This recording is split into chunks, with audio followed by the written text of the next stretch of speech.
এই জলপূর্ণ জগের ওপর একটি বই রাখা হবে বা একটা পোস্ট কার্ডবোর্ড রাখা হবে, তার উপরে আমি একটা রাখলাম কি কয়েন, 1 টাকার কয়েন।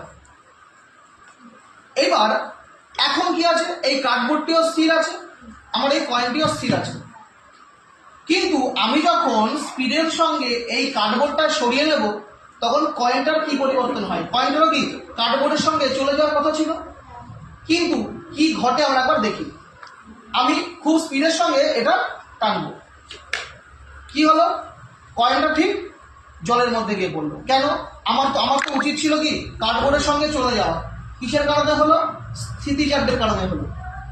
কারণ কি, যখন পোস্ট কার্ডটি বা কার্ডবোর্ডটি স্থির ছিল, কয়েনটিও স্থির ছিল, কিন্তু যখন কার্ডবোর্ডটি গতিশীল হওয়ার চেষ্টা করলো, কয়েনটি তখনও পর্যন্ত তার স্থির অবস্থা বজায় রাখার চেষ্টা করলো।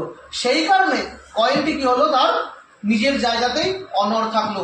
সেই কারণে বইটি সরে গেলেও বা কার্ডবোর্ডটি সরে গেলেও কয়েনটি কিন্তু জলের মধ্যে পড়লো। কিসের জন্য? এটা হচ্ছে স্থিতিজাড্যের জন্য। ক্লিয়ার?